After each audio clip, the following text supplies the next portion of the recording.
Hello guys, welcome back to Maths on African Motifs. We are still on our revisions, and in this case we are going to consider our full paper revision. This is our mathematics N1 as we have from our August exams, which was actually written on the 25th of July. So we are going to consider our question paper in this case so that we can be able to attempt these questions. Make sure that you go through your instructions as you are reading. All right, so in this case, quickly rushing through our questions, we are given on question number 1, that was 1.1. In this case, without a calculator, simplify the following by using exponential laws, meaning to say whatever that you're going to have here, you're supposed to apply the laws of your exponents, your exponential laws. All right, so this is a simpler question that we are having. Can even just try to have it on this side here. So if you have to check, the first thing is to consider the numbers to be in simplest form. This is 16, this is 2. So you have to consider these numbers to be in simplest form. All right, let me just retake it. Maybe it can be much clearer. This is 16x to the exponent of -1 times 2 to the exponent of 5x plus 2. Everything in this case was divided to 32 to the exponent of 2 minus 3x, like that. This is what we have. So like I was saying, the first thing, consider these numbers to be in simplest form. These numbers that you're given, the 16, the 2, and the 32. They must be in simplest form. So the simplest form that you can have is the 16. Which number that we can use in simplest form that you can have, like 2 to the exponent, or is it 3 to, which number that you can use? So if you check for 16, that is 2 to the exponent of a 4. So yes, they're saying do not use a calculator. But guys, these numbers, you are going to check them on your calculator. No one is going to know actually that you've used a calculator there.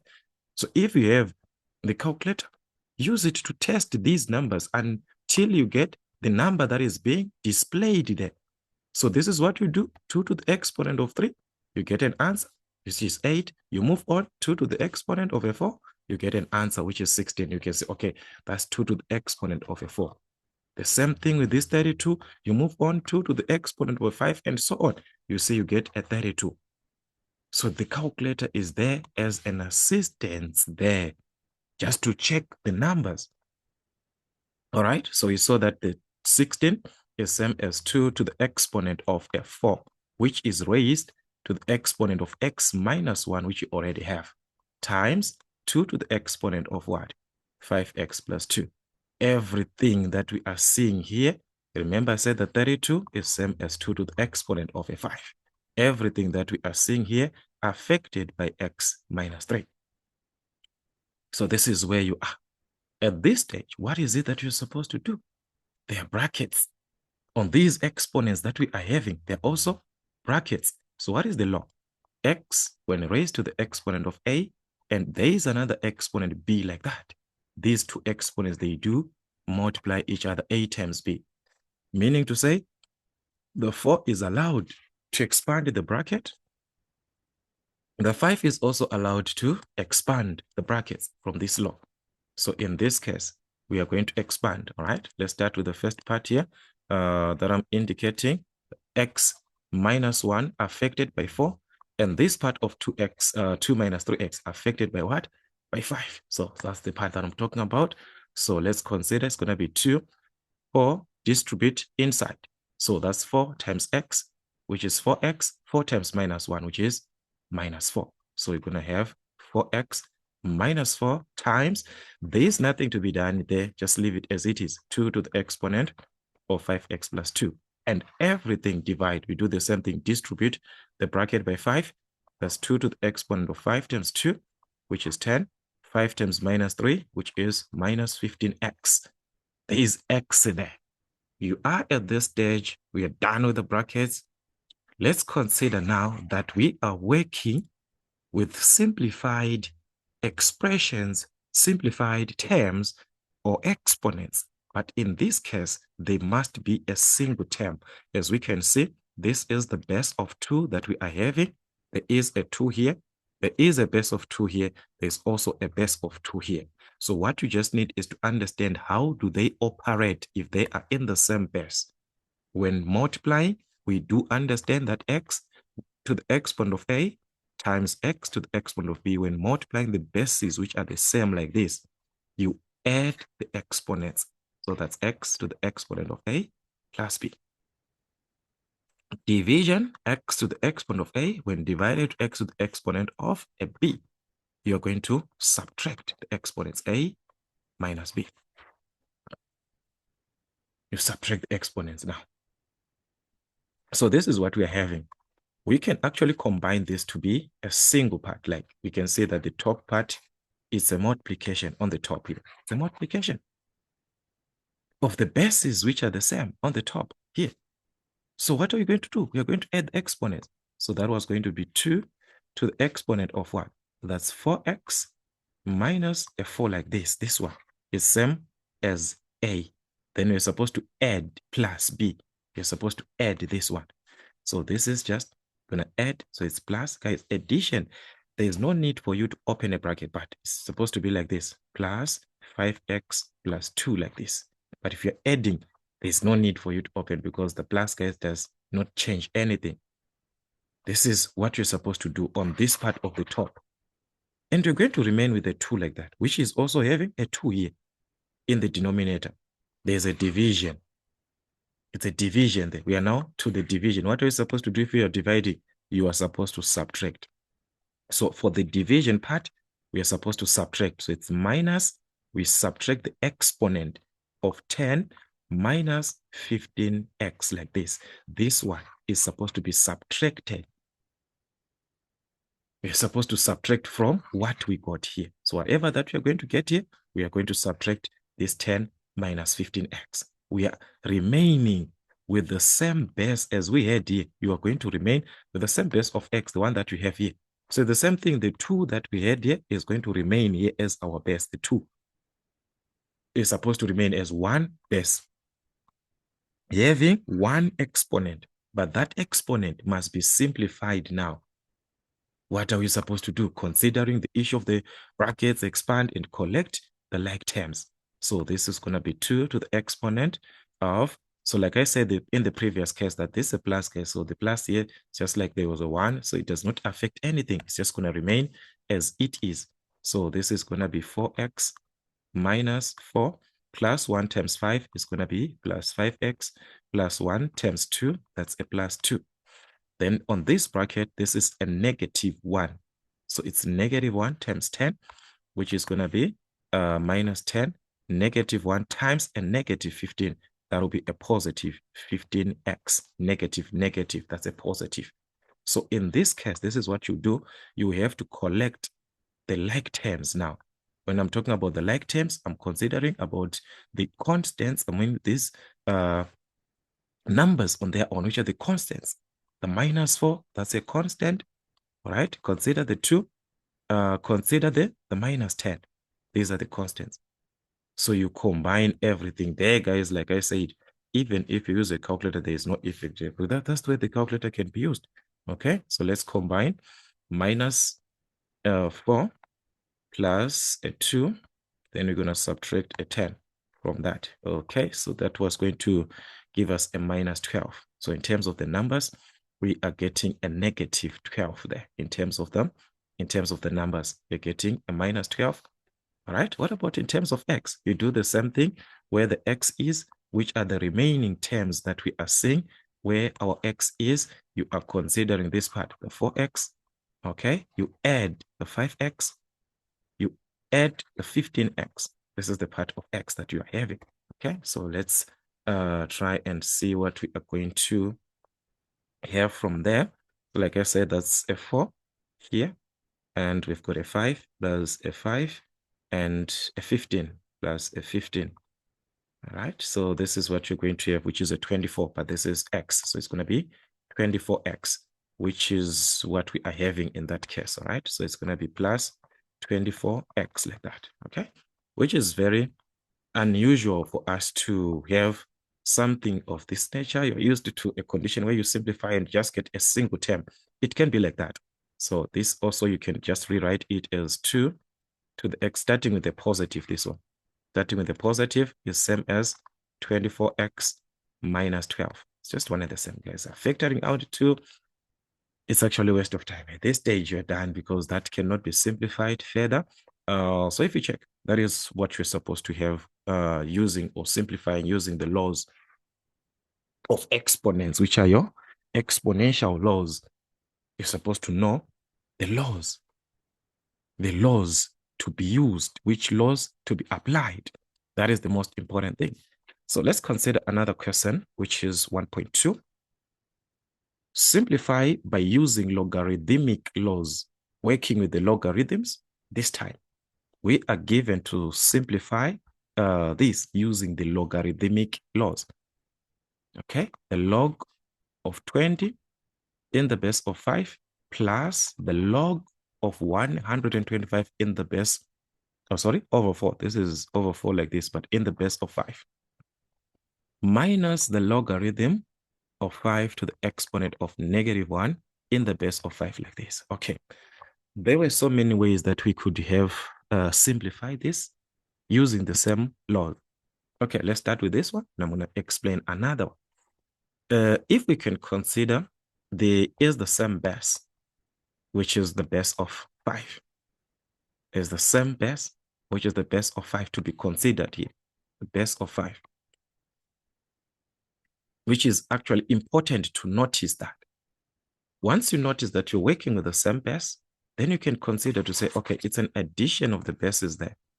What is it that I'm supposed to do when I am adding two logarithms, logarithm of A and the logarithm of B, provided that they are in the same base?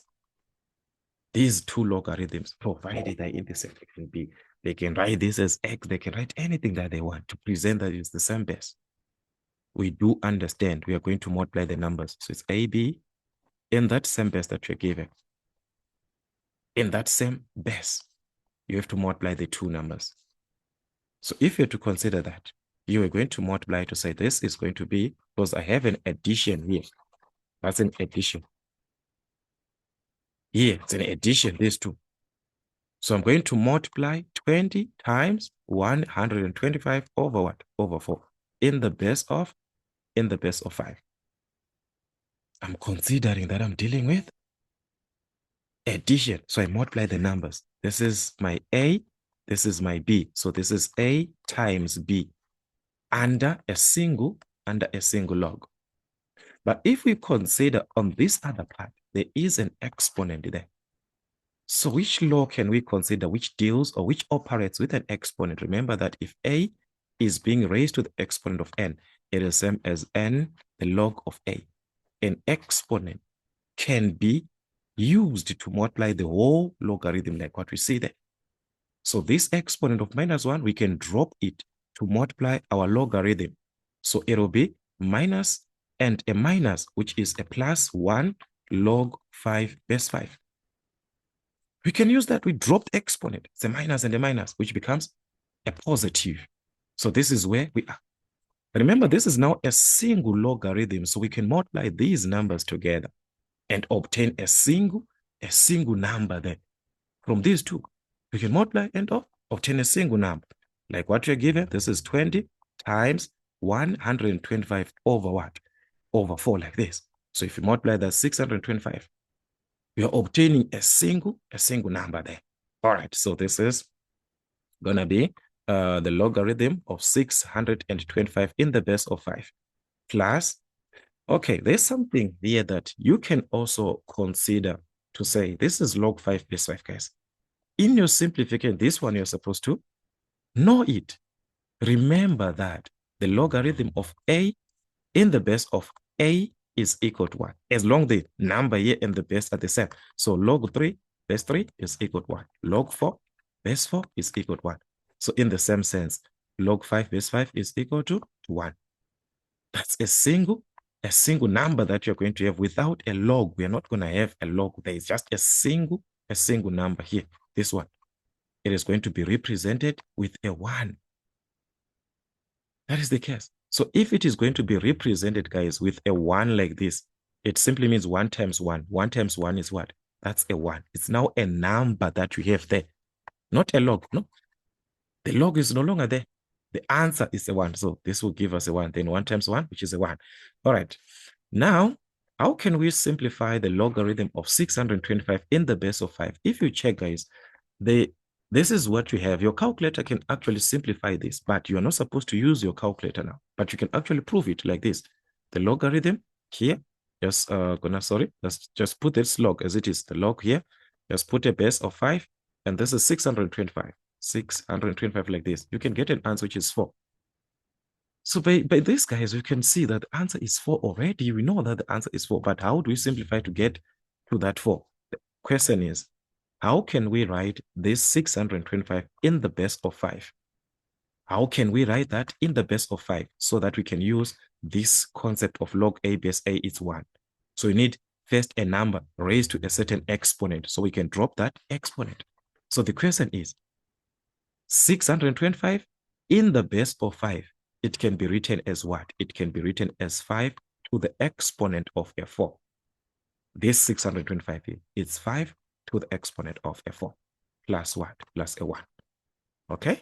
Now we can drop the exponent. Remember what I talked about before? So this exponent, we can drop it. So it is going to be what? 4, the logarithm of 5 in the base of 5 like this, plus a 1, which we do understand that whenever we see this log 5 base 5, the answer is a 1 there. The whole of it.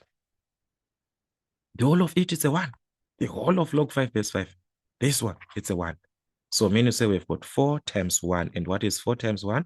That's 4 plus a 1, this one, which is going to give us a 5.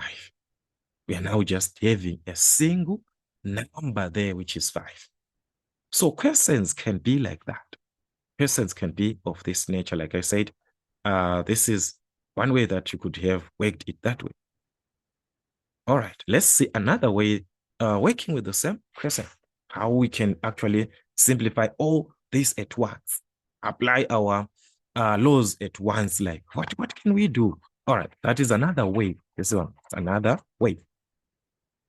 This one is going to be another way to be used. All right, so in this case, you're considering, remember, you are in the same base. So this is what you need to get rid of. 1. All right, let me just start with that one. So this is, like I said, it's another way. So many ways. If you check properly, you are going to see that because there is a negative there, if I drop this negative exponent here, remember that concept here of this law, the n can be used to multiply the log. So we are going to drop that exponent there. So it was going to give us something like this, all right? So this is another way. So it was going to give us the logarithm of 20 and the base. We are still there. We are still having as it is. We just changed this one, the first one, okay? So it's already having a plus here. So it's going to be plus the logarithm of 125 over 4 and the base of 5. The negative, when you drop it now, it multiplies this. So it's negative there, which was going to be positive 1, like we saw, guys, log 5 base 5 like that. So it's just like there's a 1, there's nothing there.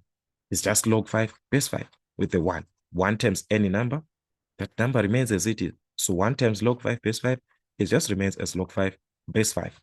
So in this case, this is what you're going to do. Instead of you simplifying each, because if you check, we cannot write 20 in the base of 5. We cannot write this in the base of 5. So we can use our laws to say this is addition of logarithms. And if you add logarithms, you can multiply the numbers under that logarithm.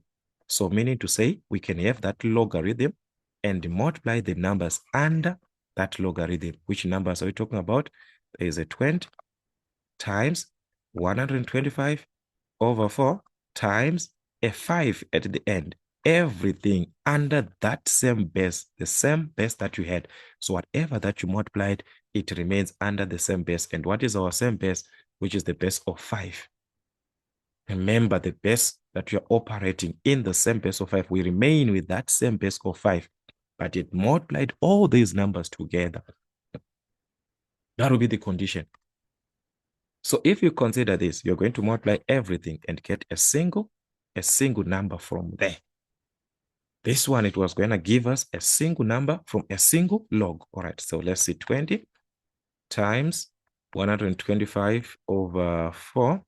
Then we're going to multiply to 3. Okay, sorry, that's a 5 there. So multiply to 5. This was going to give us 3,125. This is what we have in actual sense from the numbers that we are seeing.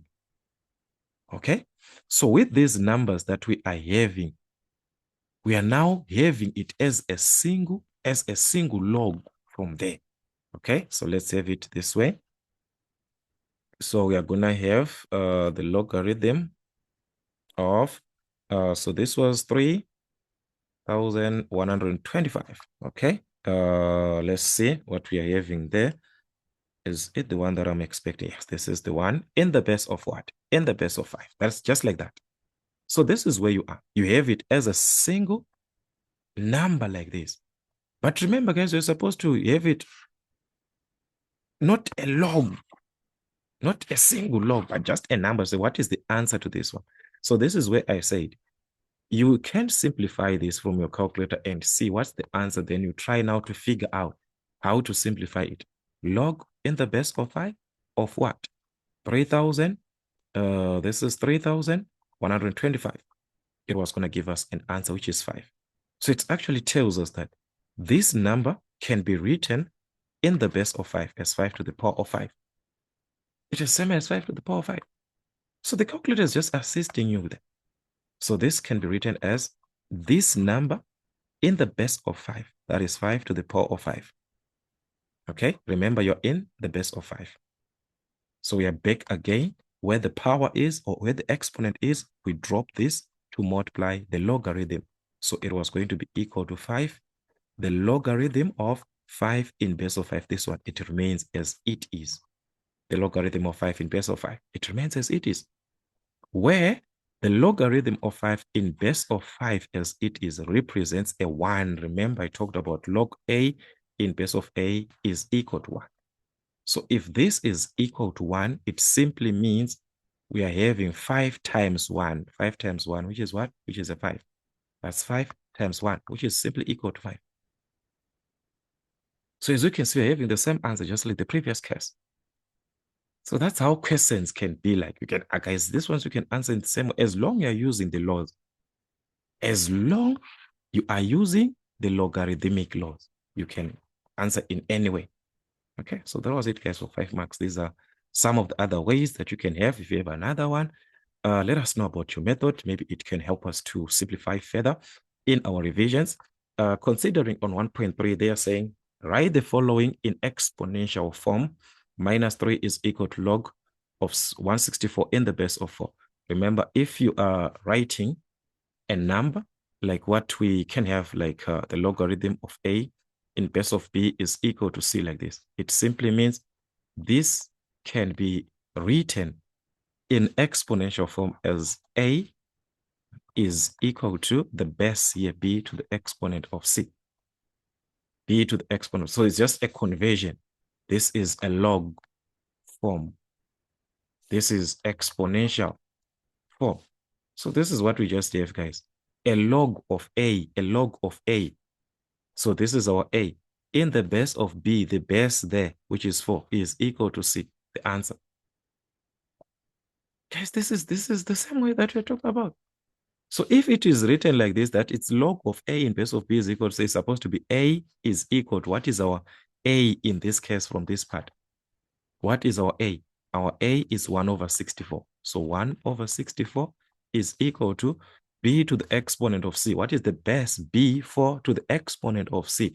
To the exponent of what? Of minus 3. So this is 4 to the exponent of minus 3. We have written it in exponential form. Exponential form. In the same way, it can be a reverse like this one. Now 1.4, write the following in logarithmic form. So it can be a reverse now. If A is equal to B to the exponent of C, we know that it's going to give us this. Log A base B is equal to C. So what is A? A number on its own. What is the number on its own? That is the 27. So this is A. The B is the base. C is the exponent. So B is our base here, which is 3. Our C is what? Minus 3, the exponent.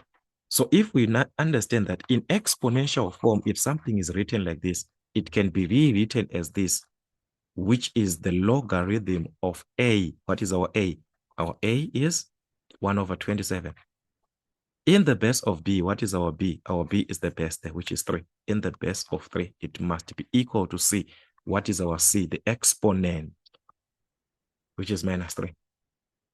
You can use that concept of ABC, the ABC concept. A log ABC is equal to A to the, is must be written as A is equal to B to the exponent of C. This is called ABC concept of conversion from log form to exponential form. That's, maybe you can memorize that way. But actually, we have been working with these guys and we're supposed to actually understand like the concept there. All right, that was it on question number 1. Considering question number 2, you were given to simplify, and that is actually, it's not that much, but let's just see what we're given there. If you are not careful, you're going to simplify this in another way. Because this was simply a division here. It is 5a squared divided to a minus the square root of, this was 8a squared plus 4a times, that's a times there, times 2a, like this.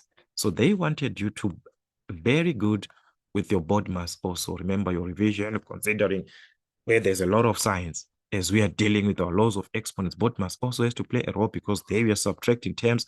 There is a division to be considered. So division, these two terms, they are dividing. So how can we rewrite this? It is the same way as 5a squared over a minus the square root of this, but the square root, under the square root, you can see that also board mass plays a role.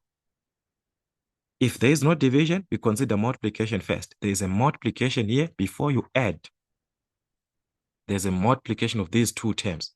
So it is going to be 8a squared plus, you multiply these two terms. So it's 4a times 2a, which is going to be 8a squared. 4 and 2, that's 8. A and a, that's a squared. Okay, so this is where we are. As we are dividing a into 5a squared, how many a's are we having here? There are 2 a's, so we divide 1, that's going to be 5a. So you're going to remain with 5a minus the square root of what? These are like terms. There is a raised to the same power. It's raised to the same power, which makes them to be like terms. So we can add the coefficients, 8 plus 8, which is 16. So that is going to be 16a squared. And with our simplifications, we can determine the square root of, guys, we are used to this. So we can determine the square root. So this is 5a minus, what is the square root of 16? Guys, like I said, we know this, square root of 16, that's a 4. The square root of a squared, that's a. It's a times a, so the square root is going to be a. And this can be simplified, 5a minus 4a, which is going to give us 1a. But 1a, guys, is same as what? It is same as a. Just like that. So they wanted you to apply your board mass as you're considering your laws of exponents, this and that. So questions are no longer, because they're no longer giving us those basic questions that we are used to. They want us now to broaden up our thinking capacity with the board mass out of like what you're used to. If you check, even if you check this other question, look, 2 questions on the same time. Here, there are 2 questions on the same time. Find the sum of these two and this one and this. Then it does not end. Then subtract this from the answer. Remove this from the answer. Remove this from the answer. That is what they are saying. So the first thing is we are supposed to add. They are saying find the sum of these two. The sum of these two. The first one and this one. The sum, add the two. That is the sum. Add these two. So if you check, this is 2x squared minus 4x. This is 2x minus 4x squared plus 1. So when adding, you can consider addition, guys, in any way that you understand. So you can even write it this way, starting with the highest power minus 4x squared, then followed with 2x. This is plus 1, like this. what are you going to do? You're finding the sum. So sum you add. You can even add like this. You add each term, like you add. What are you adding to this? 16 x squared followed by the part of x minus 7x followed by what? By minus 9, so that you consider the part of x squared on its own, the part of x on its own, the part of the constants on its own. So you can add these. Okay, so let's add and see what you're going to have. Minus 4 plus 16. That was going to be just like 16 minus 4, which is what? Which is a 12. So this was going to give us 12x squared. We are under x squared. 2 plus minus 7. So it's 2 plus minus, which is simply 2 minus 7, guys. So 2 minus 7 is what? It's minus 5x. 1 plus minus is simply 1 minus what? 1 minus 9, which is going to give us minus 8. This is the sum. The sum is to add. Sum, add the two we just determined, the sum of. But they are saying, then it's a continuation from what you just determined. Then subtract this from the answer. So it is supposed to be the answer minus this. That is what they mean. From the answer that you just determined this. So it's the answer, 12x squared, minus 5x minus 8. Then we subtract whatever that we asked there. Then subtract this. But let's start with the highest power, guys. 3x squared followed by what? So that is going to be 3x squared followed by 8x followed by minus 12. So it's plus 8x minus 12. Then we can subtract. So let's subtract 12 minus 3.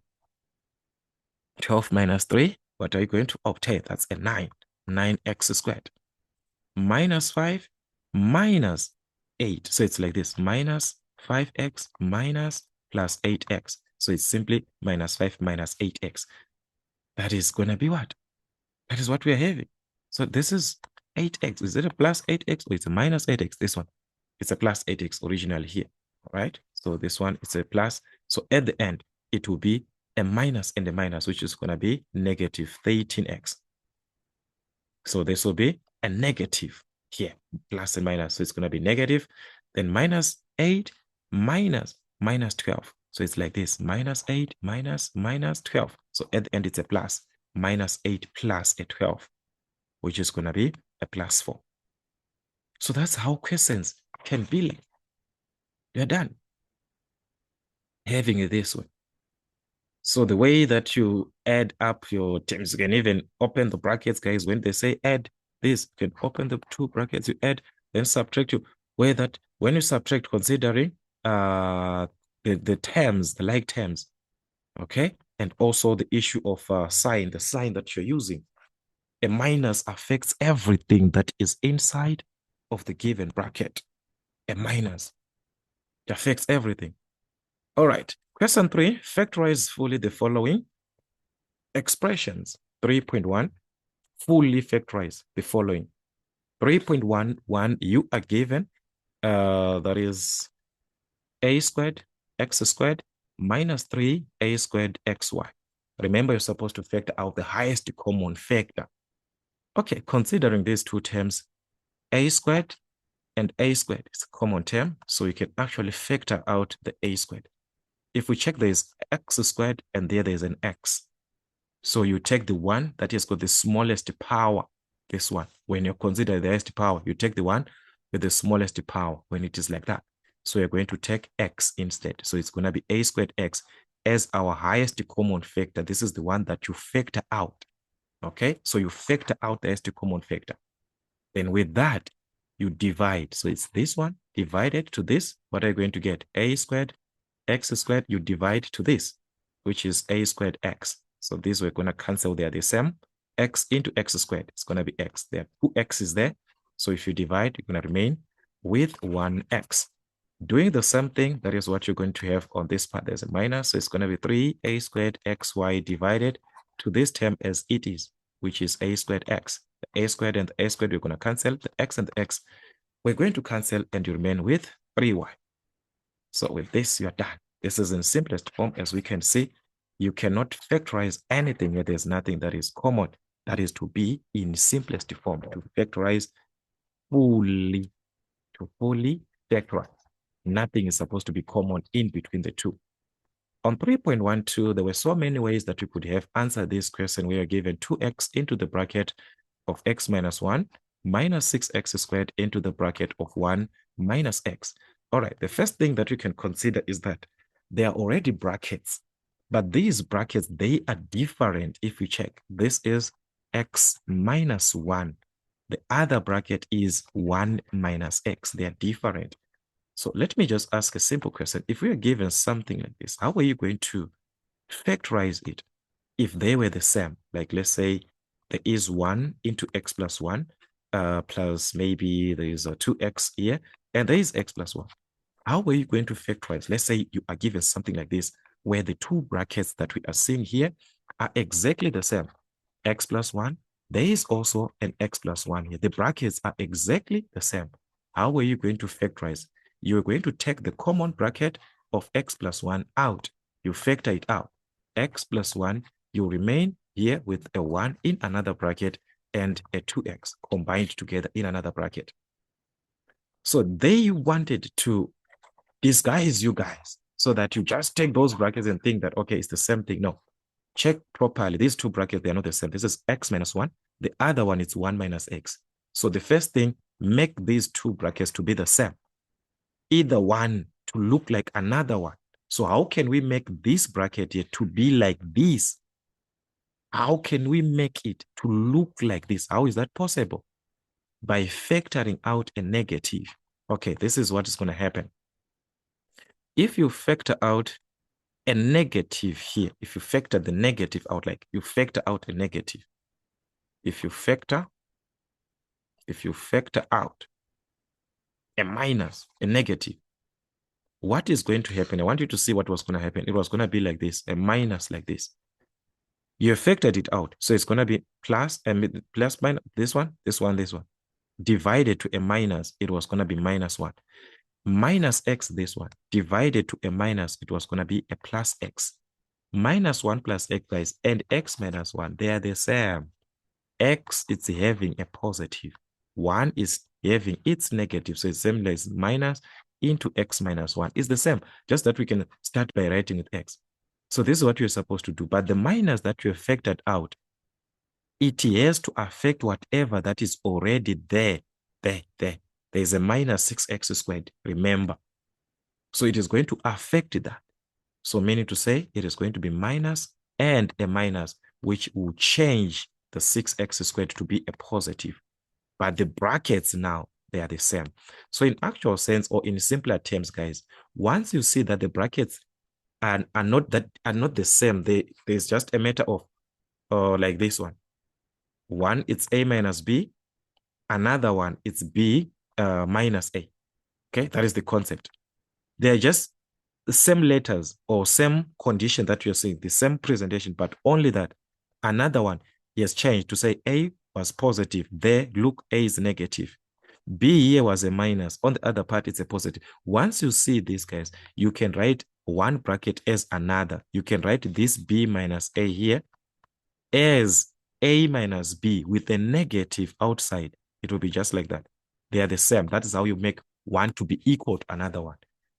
So meaning to say, we don't need even to say factorize these guys. Once you see that there's a 1 minus x and there's an x minus 1, I want to write this 1 minus x as what? As x minus 1. I just put a negative. Then I write that what I want it to be like. It will be that. Just like that. So the minus now was going to affect this minus, which is outside. That is where we landed up to the plus there. But otherwise, guys, that's what you're supposed to have. We are now back to that illustration that I was saying before that. When the two brackets are the same, as we can see now, x minus 1, x minus 1, these two brackets they are the same. Now we can factor out. That was the tempting part they wanted you to have. Now you can see the common bracket. You factor it out. The x minus 1 outside of the bracket. What is remaining? The 2x and the 6x squared in another bracket. 2x plus 6x squared. But they are saying fully factorize. Fully factorize. You have done your factorization, but this is not fully factorized. Why? Why is that so? If you check this bracket, there are terms to be considered common between 2 and 6, between the x and the x squared. So we are supposed to factor it out. Let's focus on this. But here, only here. Let's focus on here only. Factorize that. So it's going to be x minus 1 times whatever that you're going to factor out here. So 2x is the highest common factor. So you're going to factor out 2x. You remain with what? 2x divided to 2x, that was going to be a 1. 6x squared divided to 2x, that was going to be plus 3x. It's like this 6x squared over 2x. This one is going to give us a 3. X and x squared, that's x. So it was going to be plus 3x like this. Guys, you have factored out the 2x. This one is it's like a times. It's like times. The 2x is multiplying these two. So we can even write it there out here. We can write it there. So it's the same as 2x into x minus 1 into 1 plus 3x like this. The 2x is just like this, as you're multiplying numbers. A times 3 times b. It is same as 3ab. The 3 there. Now, when you're writing, it does not matter that it is multiplying A or it is multiplying B when you're writing on your final answer. That is what I'm trying to explain, that this term, it does not mean that it's supposed to be seen on this bracket of what?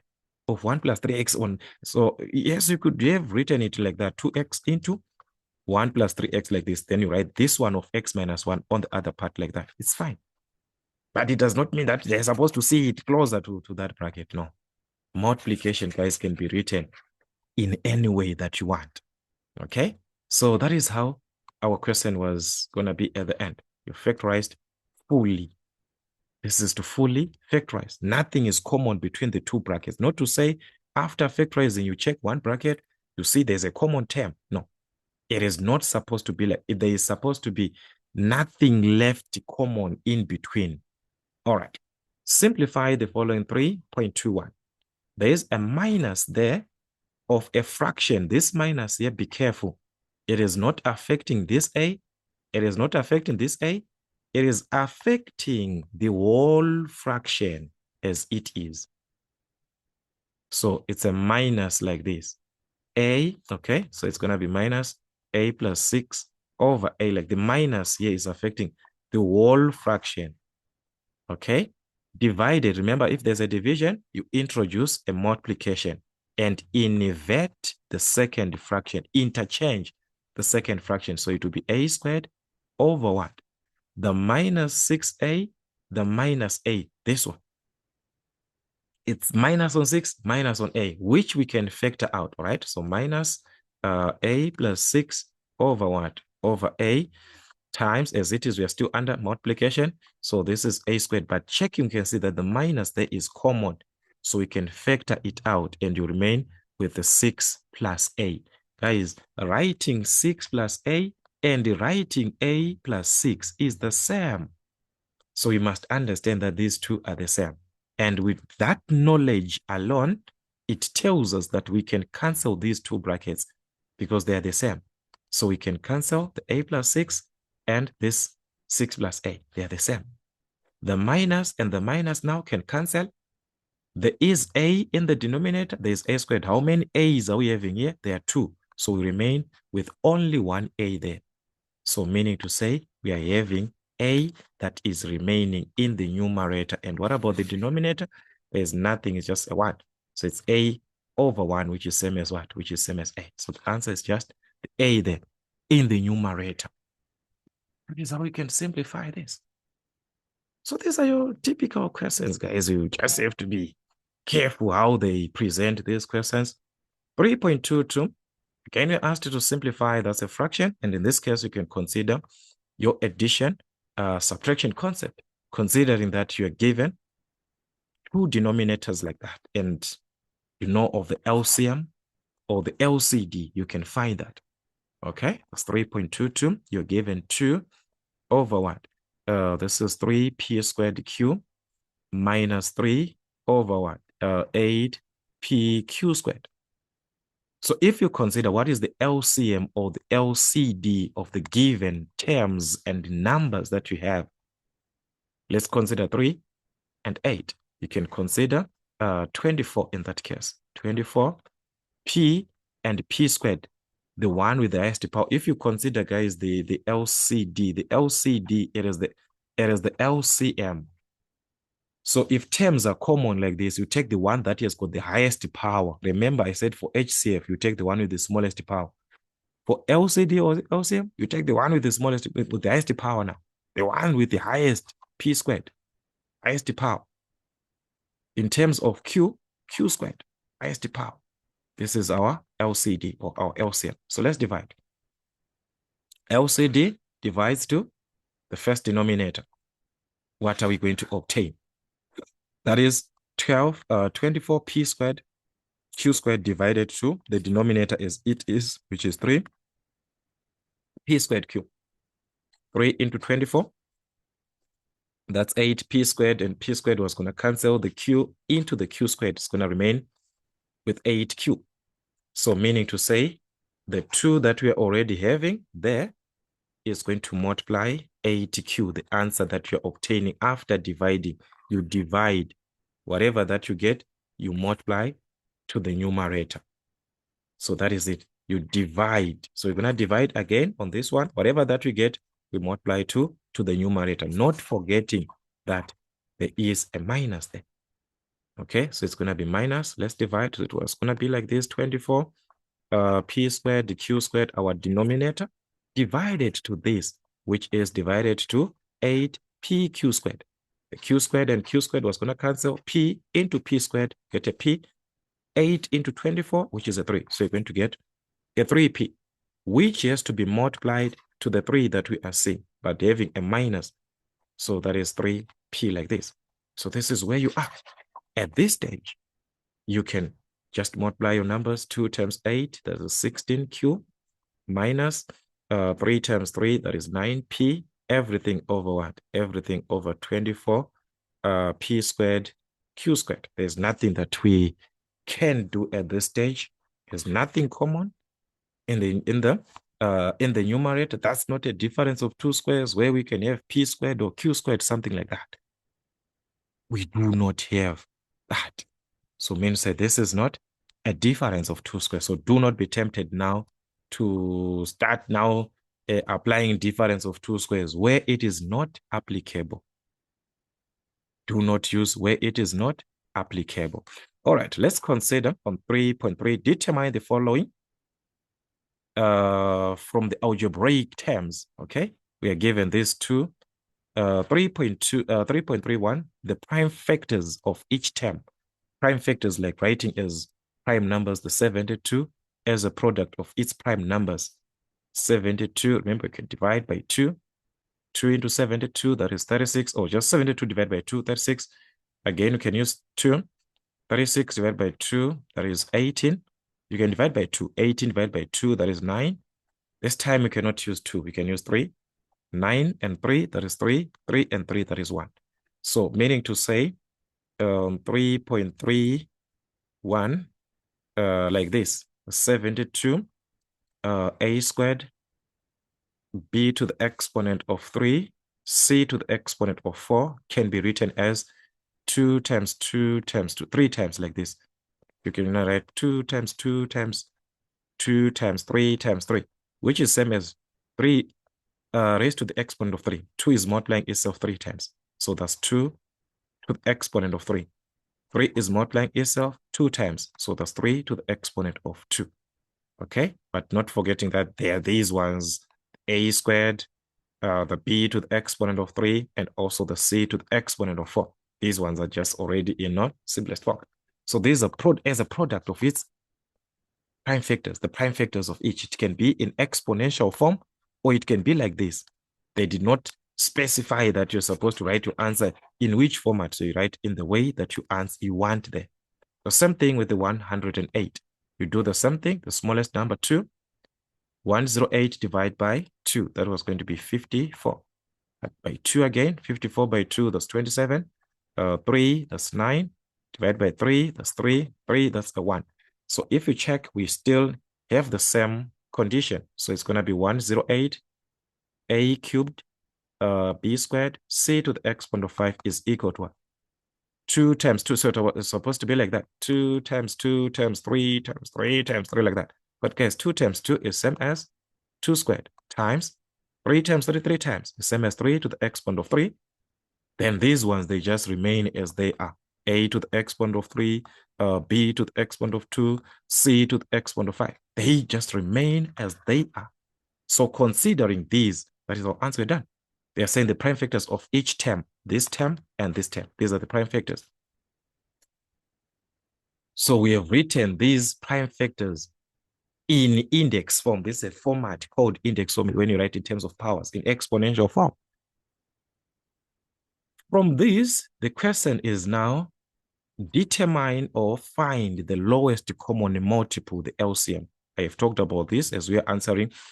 Here we talked of LCM as we were finding the denominators there, the LCD. I said the LCM, you take the one that has got the highest power. It must have the highest power. The highest power. That is the part of the LCM. Okay, so that's 3.32. So considering the LCM, we are going to say 2 is there. We can say 2. That's just appearing. Supposed to, just a number to appear, supposed to be taken. But being common, you take the one that has got the highest power. You consider the one with the highest power or the highest exponent. So in terms of 2, the one with the highest power, 2 to the exponent of 3. Times, in terms of 3, 3 to the exponent of 3. Okay, we do the same thing on the letters. There's A, which one has got the highest power? A to the exponent of 3. In terms of the B, which one has got the highest power? B to the exponent of 3. In terms of C, which one has got the highest power? C to the exponent of a 5. So that is it. So you can simplify now the product of these numbers from your calculator. That one it will be you and your calculator there, 2 to the exponent of 3. Whatever that you have there must be multiplied to 3 to the exponent of a 3. That was going to be 216. So we've got 216, and the rest of the question remains as these terms. They remain as they are. The A to the exponent of 3, okay? The A to the exponent of 3, the B to the exponent of 3, and the C to the exponent of a 5. So this will be your LCM. Whereas 3.33, they wanted you to determine the HCF, the highest common factor, where it is now opposing to say, one, the first thing, a term or a number has to be common, has to be on common basis, and having the lowest or the smallest power, the smallest exponent. It must be common. The first thing is supposed to be common. So is 2 common? Yes, 2 is common. You can see it both way on both terms. But which one is the smallest power? 2 to the exponent of a 2. So the HCF, going to consider 2 to the exponent of 2. 3 is 3 common? Yes, 3 is common. Which one is smallest power? 3 to the exponent of a 2. Is A common? Yes, A is common. It's found between the two. Which one is the smallest power? A squared. Is B common? Yes, it's common. But which one is the smallest power? B squared. That's the first thing. Is it common? Is C found between the two terms? Yes. Which one is the smallest power? C to the exponent of a 4. So that was going to give us the value of the HCF, which was going to be 36 in that case. So these ones remain as they are. A squared, B squared, C to the exponent of a 4 as our highest common factor. As the highest common factor. So questions can be like that. Questions can be like that. Be of that nature. Where the highest common factor is needed, the LCM is needed. You consider your terms from what you are given. So that was our question, guys, as you can see. 18 marks for that question, which is actually fine to have such consideration in our revisions, like to have such typical questions. That is actually possible. So if we're to consider now question number 4, you were now given an equation, solve for x. As we can see, the equal sign there, meaning to say that's an equation that you're supposed to solve for 6 marks. All right, let's see how we can quickly solve this. I'm just going to try have it here. If you considered this, there was need of us expanding brackets, a collecting of like terms, and here, again, that part of the board mass, remember what we had before on this board mass sum, they use the bomb does, guys, it's just one of the same. Multiplication, division, division, multiplication, they just work hand in hand. So if you consider the left-hand side, let's expand the bracket. The 5 is expanding up to here. So meaning to say, that's 4.1. You are going to have, let's expand, 5x, all right? 5 multiplies the 2 here, so it's 5 times 2, which is going to be a 10. So the 5 was going to multiply a 2. Whatever that you're going to get, add 11. So plus 11. All right, so take note. 5 multiplies everything. Whatever that you get, you must add the 11 there. So this is equal to the right-hand side. That is where the body mass plays a role. There's a multiplication, there's a division here. So you have to consider that part separately. That is, okay, let's try have this. Here, it's a multiplication. These two, they're multiplying. Then we're going to add, but this 2 dividing, these two, they are dividing. So like I said, board mass or BOMDAS, we can consider this at the same time. As you multiply, you are dividing also. So here we're going to multiply 5 times 2, which is 10. So that will be 10x, as we are going to be dividing at the same time. So that is plus 14 divided by 2, which is a 7. You can use your calculator for that. Okay, so this is what we're used to, guys. This is the stage where we are. What can we do? Collecting of the like terms on the left-hand side, these two can be added. So meaning to say we are going to have 5x plus 10 plus 11, which is 21. And this is equal to 10x plus a 7. You can consider the like terms. You can take the x, the 10x this side. You can take the 21 to the other side of the equation. It's up to you the way that you are going to rearrange at this stage. Okay, as for me, I'm going to take the 10x this side. So it's going to be 5x. The 10 this side, it will be minus 10x. It was a positive, so it will change to a negative. The 7 is already on the right-hand side with a positive. The moment you take the 21 this side, this 21, it becomes a negative. It jumps the equal sign. It becomes a negative, changes the sign. So this is where we are. 5 minus 10, that is minus 5. So you're going to have minus 5x is equal to 7 minus 21, which you can use our calculator, and that will be minus 14. Dividing by negative 5, dividing by negative 5, so that we find the exact value of x. So that's negative, negative, guys, was going to cancel. So that was going to be 2 and 4 over 5 on your calculator, or 2,8, depending with how you're going to have it. So questions can be like that. They test you again on your body mass.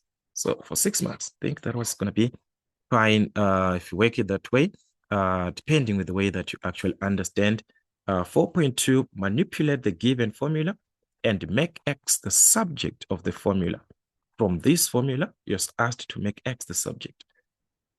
All right, there's a square root there. So what are we supposed to do? We are given the square root of x minus 5. So the square root is actually affecting everything. This one, x minus 5 over 2 is equal to y. So the question is, we need to make x the subject, which is true. But how can we get rid of the square root? Because the x that we want is hidden inside of the square root. So you're simply going to square it, opposite.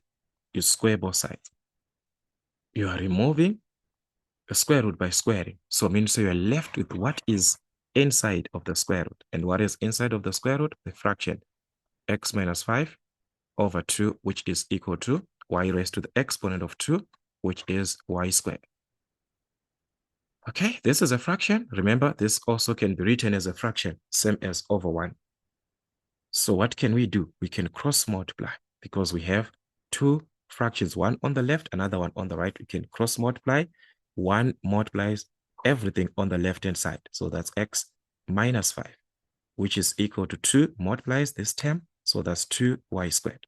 So we can make x the subject by transferring the minus 5 to the other side of the equation to be a positive there. So it is going to be 2y squared plus a 5. So we have made x the subject of the formula. X is equal to 2y squared plus 5.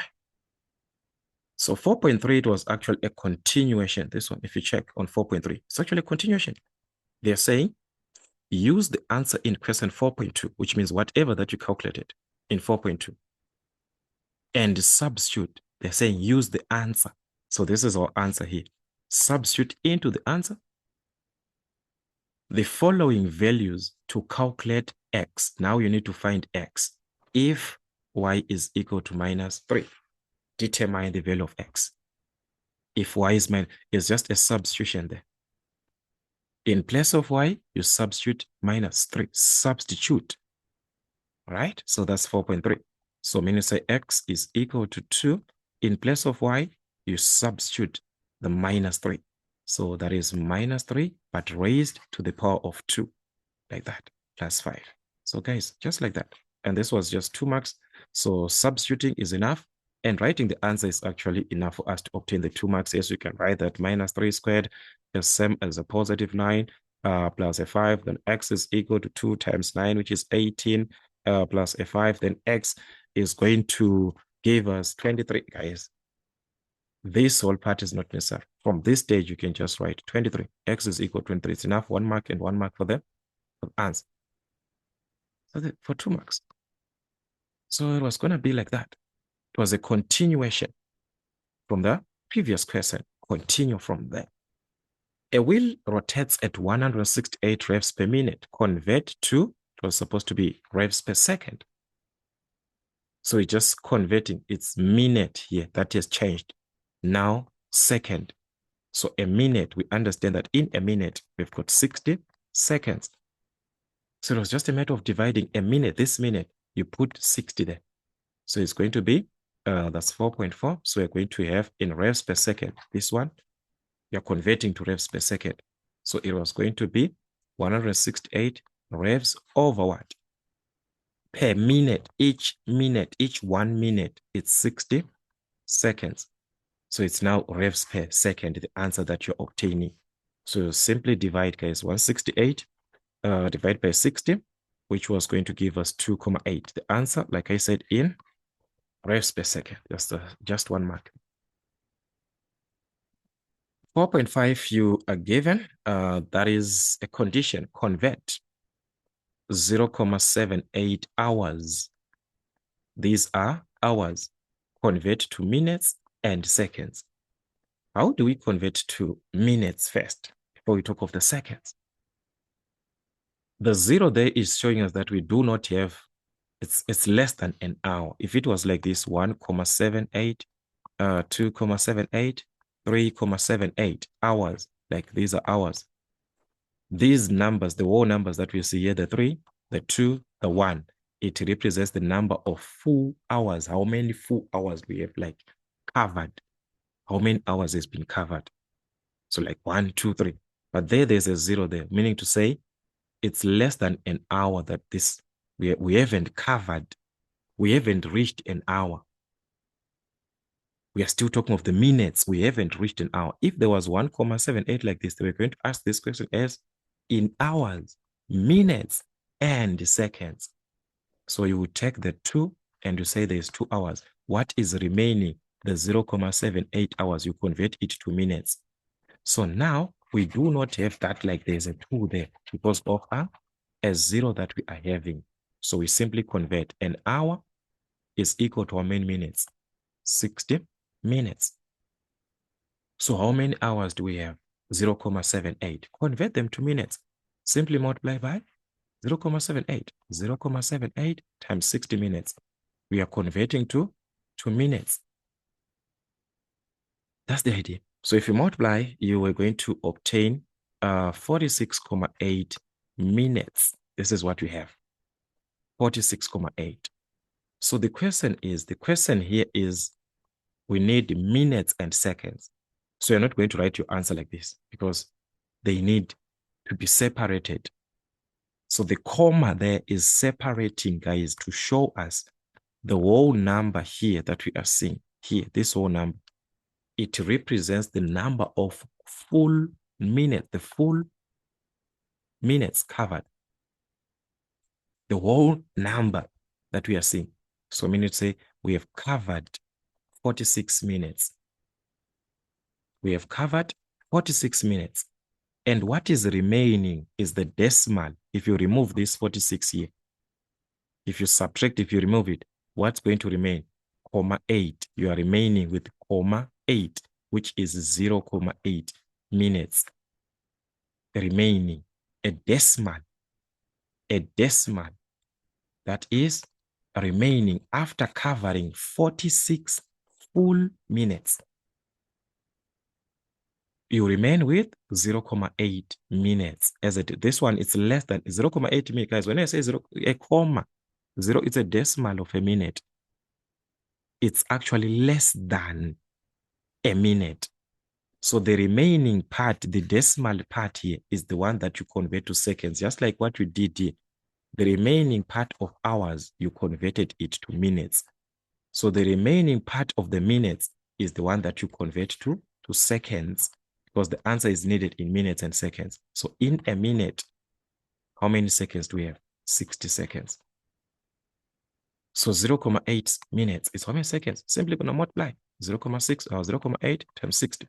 So that was going to give us 48 seconds as a whole number. This was going to be a whole number. 48 as it is direct. So meaning to say we have covered 48 seconds from this remaining number of minutes, 0,8 minutes. They represent 48 seconds. So our answer was going to be 46 minutes and 48 seconds, as the answer is needed in minutes and what? Seconds. In minutes and seconds. That is the question. So if you understand this, guys, it was just a direct question that is supposed to be actually to be known. 4.6. A race car drives at 235 kilometers per hour. How fast will it be in meters per second? So conversion to meters per second, it's up to you guys the way that you understand. Remember, even from your science N1, you have got condition like a meter per second is equal to 3,6 kilometers per hour. So understanding this, it can be of an advantage because I'm having kilometers per hour, 235 kilometers per hour. How many meters per second must I have corresponding to this? So it is simply a matter of dividing. So it was simply 235 over 3,6 times what? 1 meter per second. Our answer will be in meters per second, which was going to be 662,278 meters per second. You've converted to meters per second. So the conversions, guys, they'll be in your hands actually the way that you want. You can actually convert the same way, that the 235 kilometers per hour represents how many meters a kilometer in meters. 235,000 meters a kilo. Kilo means 1,000. Over what? An hour in seconds. An hour is equivalent to how many seconds? 3,600 seconds. So in place of that, you're going to use 3,600 seconds. An hour. So you divide this. Your answer is now in meters per second. So still you're going to have the same thing. 65.278 in meters per second, per over a second. That's per. So you can convert to the meters direct, to the seconds direct from those hours. On question number 5, you are given, study the graph below and answer the questions that follow. The equations of a hyperbola is given. Xy is equal to 1. Remember, if you're given xy is equal to 1, you can even make by the subject, divide by x. Y is equal to 1 over x. Guys, it's the way that you want. We can just leave it like that. So they already drew this graph at the points. These are the corresponding points, 1, 2, going up like 1, 2, 3, 4, and so on. 1, 2, 3, 4, and so on. Going up, same -1, -2, -3. This is -1, -2, -3, -4, and so on. You were given the points on a Cartesian plane with this graph of xy, which is equal to 1, as we are given there. And they are saying, give the coordinates of the following points, A, B, up to D. The points, the coordinates, like at point A, what is the coordinate here at point A? What is it that we know at point A? What is corresponding? It was the y value that was corresponding. The x value, you were not having it. If you were seeing it, you're just going to take, okay, x is equal to, you take your answer. But it was not like that. We're not having that. We're given what is corresponding to the y. That y there is 4. So at A, y is equal to 4. So if y is equal to 4, what is the value of x? Remember, a point is supposed to be x followed by what? Followed by y. So we need the x coordinate, the x value. Where are we going to get the x? Simply substitute into the equation. Remember, they are saying in this equation, xy is equal to 1. And we know the y value, that y is a 4. So if y is a 4, what is the value of x? Simply divide by 4. So x is 1 over 4. At this point, x there corresponding down here will be 1 over 4. So therefore, we can conclude that therefore the point A, x is 1 over 4, and the y value being a 4. It's now a point. So it was the same thing that you're going to do on B. What are you given? Ask yourself that. We do not have the value corresponding to the y value, but we have the x here going down. It was corresponding straight to 2. So at B, x is equal to 2. What is the value of y? Substitute again in your equation. Xy, that's 2, times y is equal to 1. So divide by 2 by 2. Y was going to be a half. At this point, x is a half. Therefore, the point B, x is what? X we know it's 2. And y there, 1 over 2. Remember your point, x followed by y. The same thing on C. What are we given at C? The x value there, if you go up, the x there is -3. So you're going to do the same thing, guys. In place of x, -3y is equal to 1. Divide by what? By -3, by -3. So y there was going to be -1 over 3. So therefore, our point C, x minus a third. What is the value of y? Oh, sorry, x. X is the one that we are given, so on the graph. X is the one there on the graph, the -3. The y is the one that we just calculated. Remember, xy, so y there is the minus a third. The same thing at D, we are given the y value this time. At D, this is y here. In the y-axis, y is equal to -2. So xy, that is x times -2, is equal to what? Divide by -2. That's a times there, so you can divide. So x was going to be a -half. At this point D, x is -half. And y is -2. That's a point. The coordinates of this point. So you're going to have this and also those two, the A and the B. That is what they needed in this case. So questions can be of that nature that you will be given to consider it that way, where you just need to work with what you are given. Determine the equation of a straight line on question 5.2. There we need equation of a straight line. It has a gradient. The gradient is already given. 1 over 3. The y-intercept is minus 5, which is C. Remember, from our equation of y is equal to mx plus c. M is the gradient, and c being our y-intercept. So it was just a matter of substituting, guys. The gradient is already there. 1 over 3 x. The y-intercept, minus 5. So it's plus minus 5. So that is minus 5. You have your equation. So that x minus 5. Then on 5.31, they needed you to have a graph, but I'm just going to illustrate, guys, what you're going to have, and you do that to obtain the same thing. They wanted you to draw this a straight line.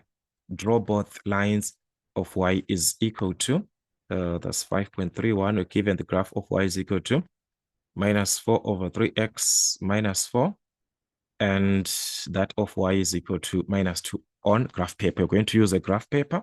So like I said, I'm just going to illustrate and see how it was going to be like. So to draw a straight line, you can simply consider the two conditions of a straight line, x-intercept and the y-intercept. So you can consider finding of the x-intercept, where we do understand that at that moment, y is supposed to be equal to 0. That's the x-intercept. So you can solve for this equation. If y is equal to 0, what is the value of x? 0 is equal to minus 4 over 3x minus 4.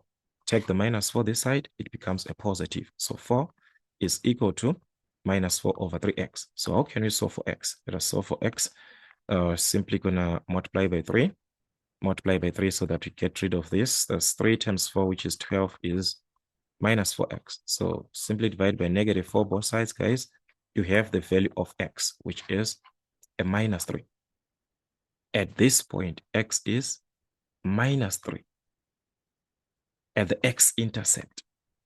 So it's a point that you have to consider that x is minus 3 when y is equal to 0. Okay, let's find the y-intercept. The y-intercept, if you check on our equation, it's already given.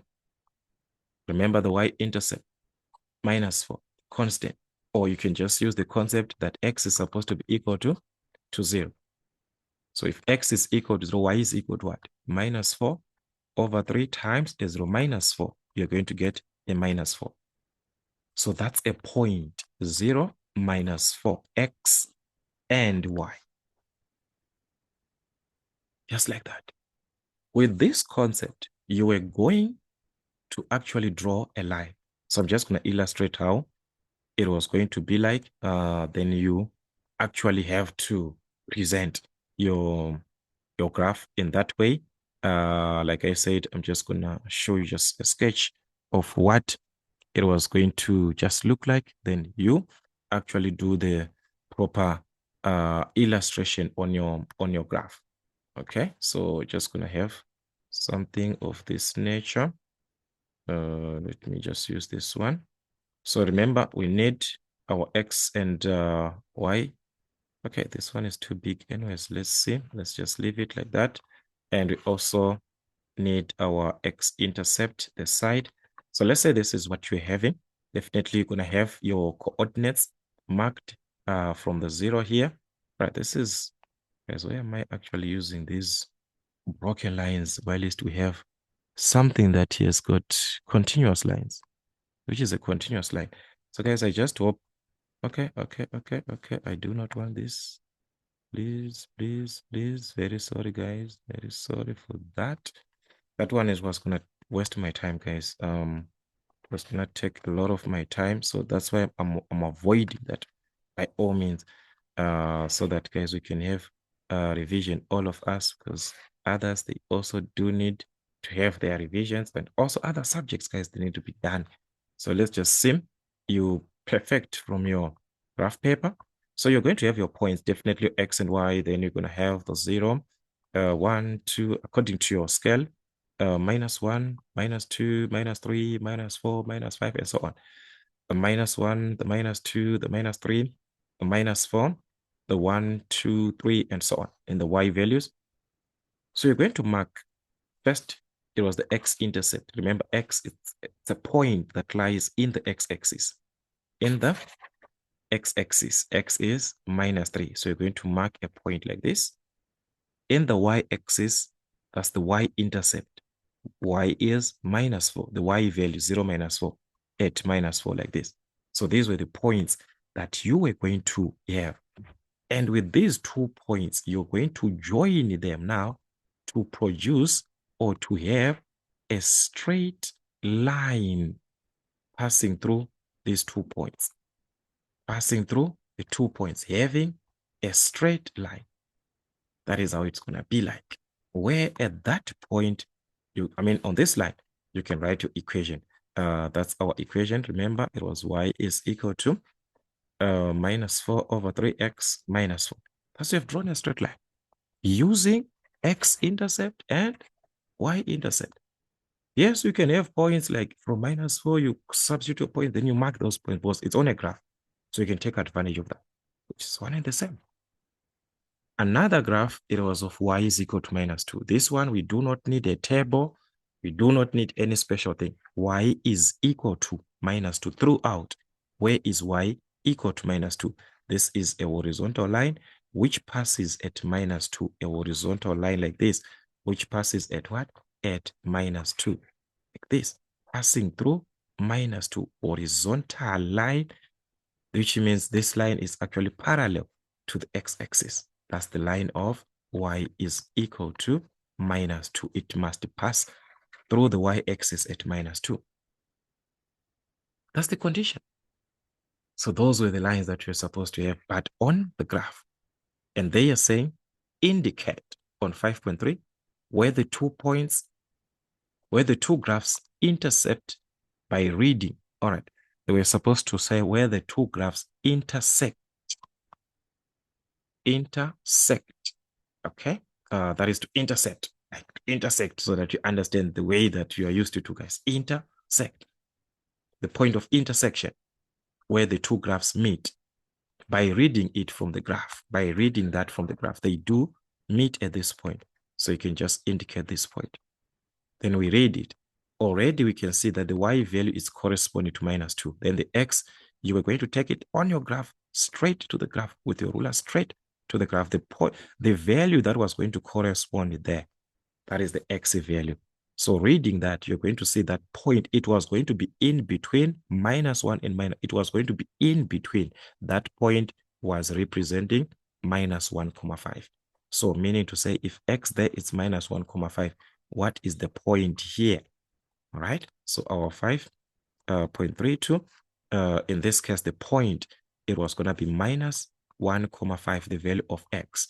And the value of y, what is the value of y? At -2. It is corresponding direct there at -2. This is the point that we are talking about. -1,5 as to -2. The x value straight here, the y value down there, straight there. You get the values corresponding. That is how your questions can be like.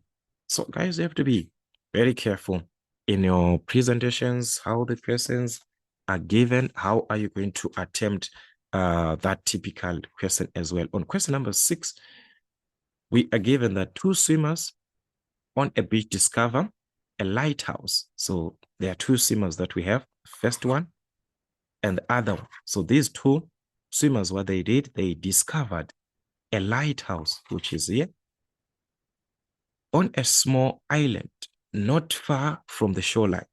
Swimmer A is 460 meters away from swimmer B, like these 2 separated from each other. That's 460 meters. Okay, along the shoreline, we are given also that these 2 triangles, CAD is similar to triangle BCD. Remember, that's a similar to. Triangle CAD is similar to triangle BCD. There's a similarity also to be considered there. Then we are given the dimensions, our AB, our AD, everything is given, A to D, and from D to B, which is X, from C to D, which is Y. With this information, the first question was 6.11, it was calculate the value of x, the length of dB, this one, x. Guys, by just noticing here on our diagram, we can see that from A to D added together with D to B. This is the whole line that we are seeing here of AB together, this one. So we are given this piece out of the 460 meters. Find x. So we are going to simply subtract, guys. It was simply going to be 460 minus this, the difference there. Okay? So that's 460 minus 402.5. All right? So that's our x value, which was going to be 57.5 meters. Or simply the sum of these two, if you add these two, 402.5 plus x, it must give us the wall of this line, which is 460. That's an equation. So you can solve for x. Take this to the other side. So as you can see, you'll be at this stage. So that's our x representing dB or BD, which is 57. This part here is going to be 57.5 meters. So that if you add these two, you must get 460 meters. That is the case. Okay, then let's move on to another part. This time they need us to 6.12. They're saying the swimmers want to know if the island is close enough to reach by swimming. Determine how far away from the shoreline the island is situated by calculating the value of y, the length of CD. As we can see from the island to D, this one, the length of CD. Find the value of y. That is what the question is asking you. Find the value of y. So I want you to be very careful with this question, because if you're to consider one, this is a right angle triangle, which is true. But in this right angle triangle, there is only one side given. We do not have the length of this one. The same way on this other side, we are just given this length and we do not have the length of this one. So you will see that with all the knowledge of our Pythagoras theorem will be limited. We cannot use it. Talking of the trigonometrical ratios, there is no angle situated inside that we can use. So meaning to say the trigonometrical ratios, they're actually out. The Pythagoras theorem is also out. So what are we going to do? That's why they told us that these two figures, they are similar. These two triangles, they are similar. Why being told that? So that we can use the concept of our similar figures. Remember from similar figures that the ratio of sides is equal. The ratio of sides is what? Is equal. It is the ratio of sides which is equal. When talking of what?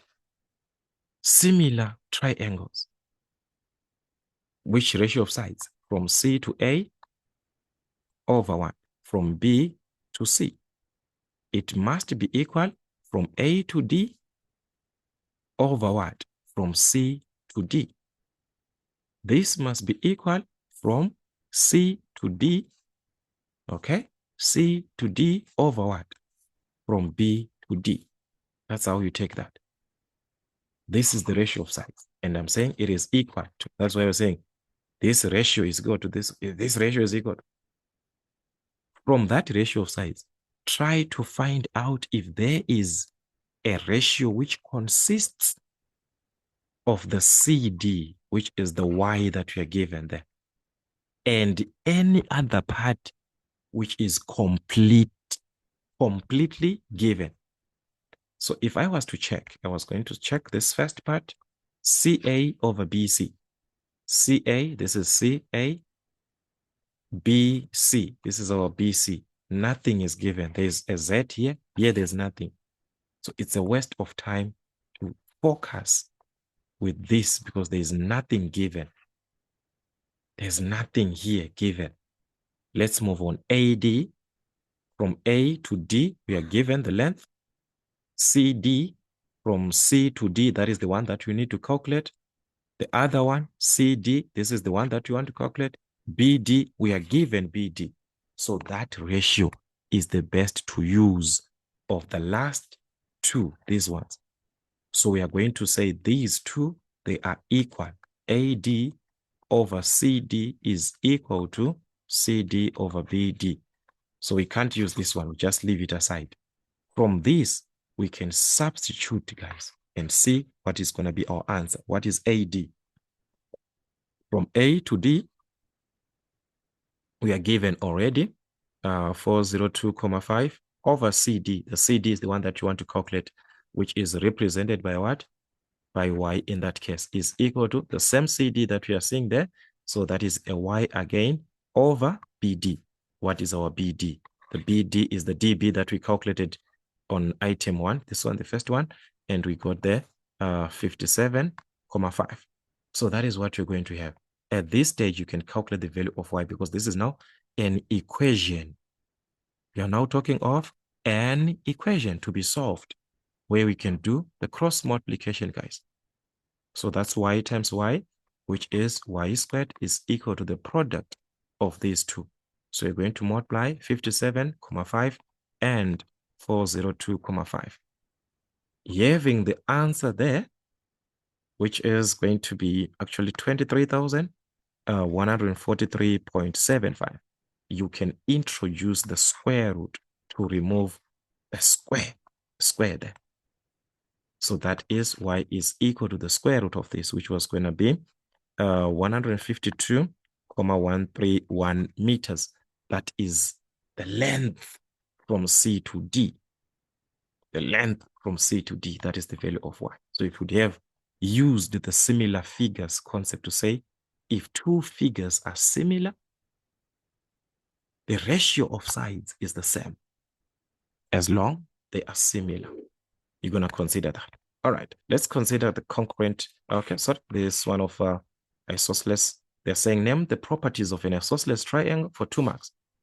Remember, we talk of two sides which are equal. Two sides are equal. Then we also understand that the opposite angles or angles opposite to the equal sides are also equal. So angles opposite equal sides, angles that are opposite equal sides are equal. They're also equal. So for 2 marks, you have properties of a isosceles triangle, guys, there. 6.3, are the following triangles congruent? Give a reason for your answer. Are these two triangles congruent? So it was going to be a tempting question to consider the way that it is given, unless you can just make maybe a sketch to see properly what exactly am I having. Remember, congruent figures are supposed to be exactly the same. So the first one is given as A, B, C. Okay, the other one, that's K, L, M. Okay, angle A is given, that is at BAC. A is 70 degrees. Angle B, here, angle B, 50 degrees.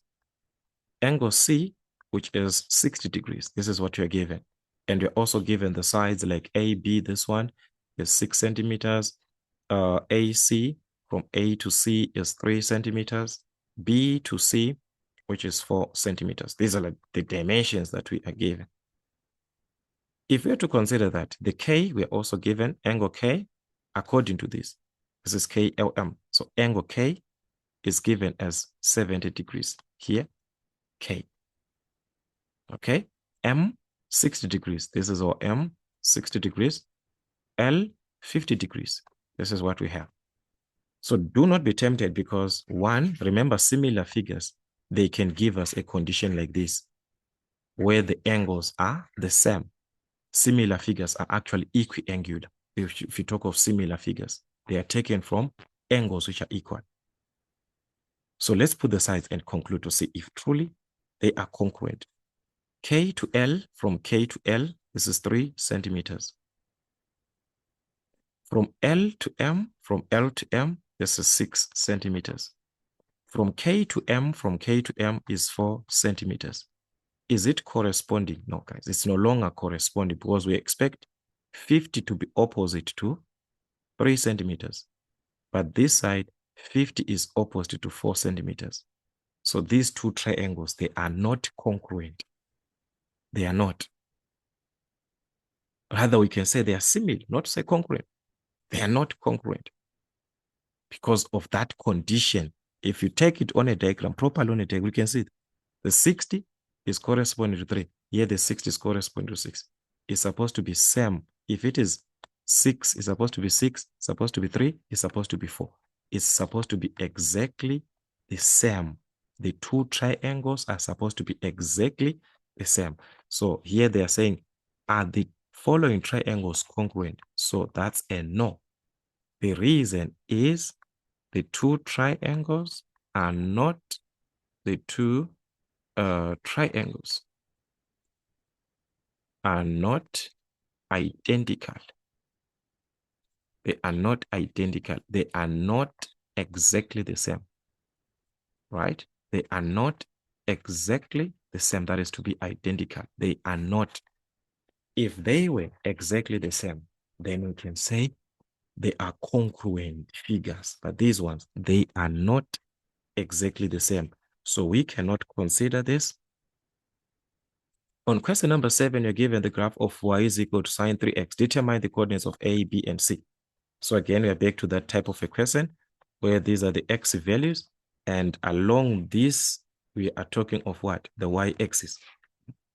So it was just a matter of substituting. These are angles 0 from 0 degrees, 30, 60, and so on. So at A, what is happening? At A, we are given the x value, which is 90 degrees. So you just substitute in place of this, x is 90 degrees. So 3 sine 90 is equal to 3. The value of y is 3. So at A, the x value is 90 degrees and the y value is 3. So y is not having a degree there. Y is not having, it's just 3. At B, x is 180 degrees there. At B, x is 180 degrees. What about the value of y, guys? We are along x-axis where we do understand that in this axis, y is equal to 0. Or you're going to substitute here, 180 degrees. 3 sine 180, you're going to get a 0 there. That's the at B. Same thing at C, where the angle is 270 degrees. You're going to substitute 270 degrees. You substitute there in place of x, 270. So it was going to be 3 sine 270 degrees. 3 sine 270 degrees. It was going to give you a negative 3. So that is the point. You substitute the x values in place of x on your calculator to obtain the y value. So the calculator, guys, it can simplify sine of 90, sine of 270, whatever that you are given there. Use a calculator to find the value of theta. They are saying we are supposed to use a calculator. You're not following like any suitable range. The answer is supposed to be from our calculator. Okay, remember, if you are given that maybe sine theta is equal to 0.5, how do you find theta? Theta will be written as like arc sine of 0.5, the shift sign, to obtain the angle. So the moment you find sine theta is equal, that is what we want. This is not sine, it's sine theta over 3. So let's get rid of the 3 first. Sine theta over 3 is equal to 0.272. So get rid of the theta. Cross multiply. I mean the 3 there. So it means the sine of theta is equal to 3 times 0.272. You're going to multiply that. And it was going to give you 0.816. So that is the sine of theta, not theta. So the theta is the arc sine. When I'm saying arc sine is like this. Okay, on our calculator, we multiply 3 times 0.272. And this is what we got. A decimal, 0.816. So to find the theta, the angle theta, it is supposed to be arc sine like this. Arc sine 0.816. And arc, this one, to the exponent of -1. So it's shift sign there on top. So it's shift sign. You can see that of the answer that we had. So it was going to be 54, so we can even just round off this to 3 small places. Let's fix this. It's going to be 54,686. So just like that. 54,686 degrees. They are saying from the calculator. the value that you obtain from the calculator, because they can be adjustment. Theta is not, or this is not the only answer. There are so many answers, but they want you to use a calculator just to have that one, just to have the first value, because of the interval. You're not told from which value, from which angle to which angle. So you just take the first one that you're getting there. All right. Number 7.3, we're given a swimming pool is 8 meters wide, and we're given these dimensions, and there's an angle. All right, and theta. All right, we are given that theta is 53.13 degrees here. 53.13 degrees. Calculate the length of CF. All right, the length of CF, this one. The length of CF. All right. So actually the angle was not even necessary, because if you check, guys, this is the height that we are seeing here. This height. It is the same height that we are seeing, this one. Same to the ground. So it is the same 12 that we are seeing here. There's a 12 meters. The 90 degrees, guys, this is same. There's a 90 degrees. So it's a right angle triangle. We can calculate this CF, guys, using Pythagoras theorem, because this is a right angled triangle. So we can simply use Pythagoras theorem there. A right angled triangle, guys. C squared is equal to A squared plus B squared from our Pythagoras theorem, which means the hypotenuse squared. Hypotenuse, which is CF. CF squared is equal to the two shorter sides that we are given, the 9 and the 12. So that's 9 squared plus 12 squared from your Pythagoras theorem.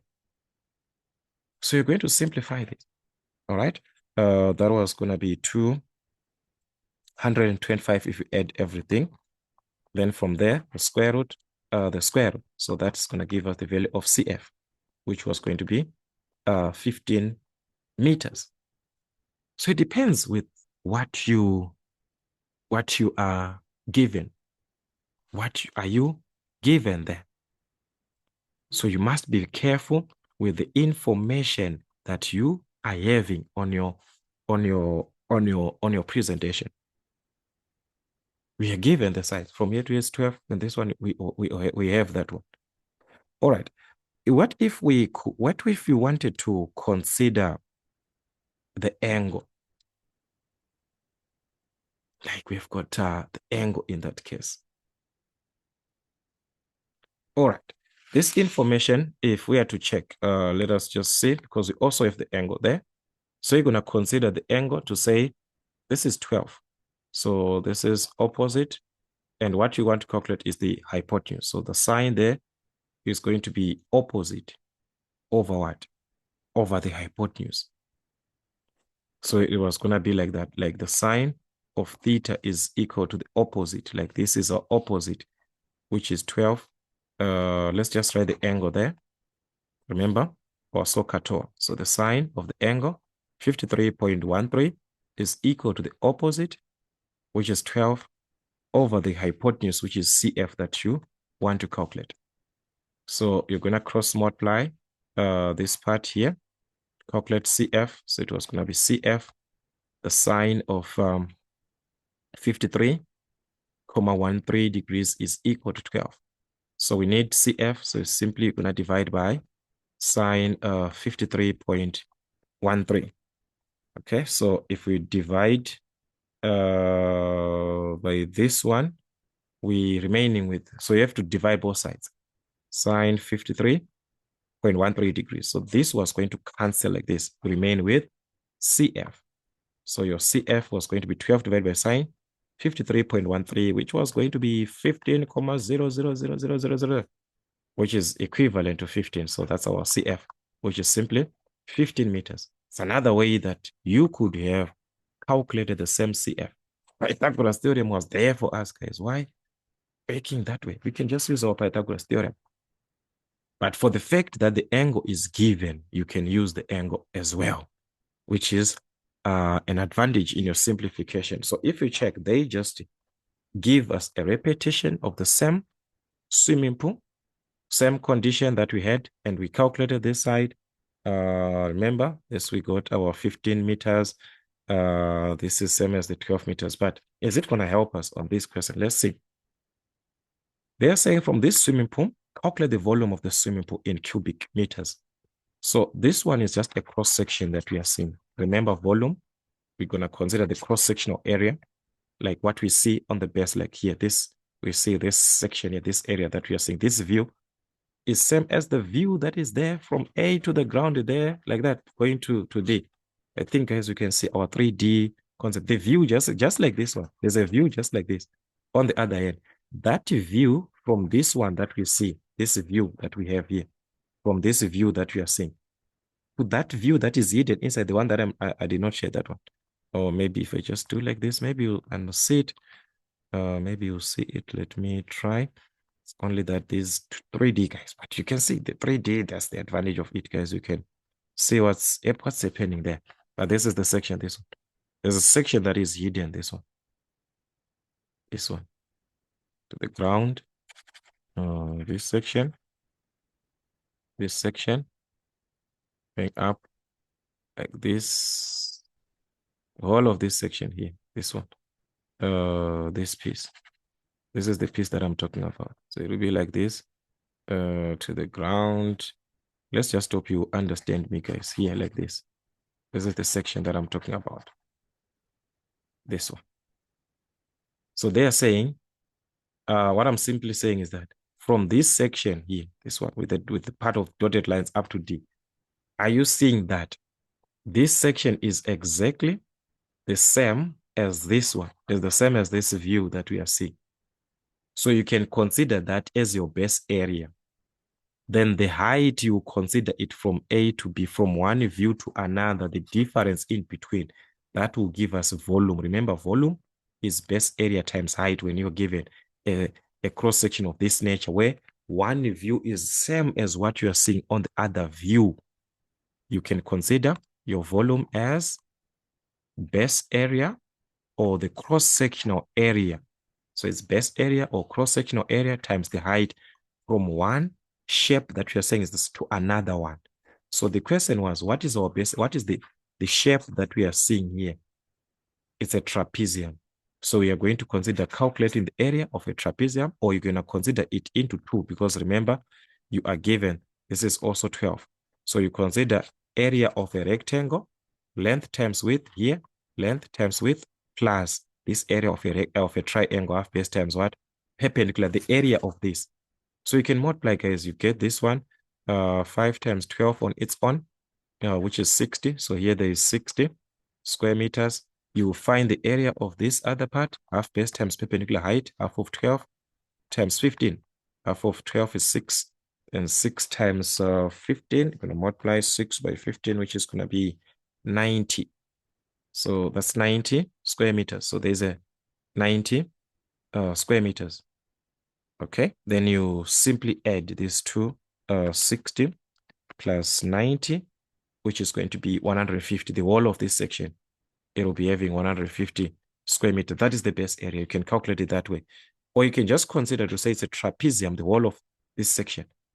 So the base area there, it is going to be area of a trapezium, the whole trapezium.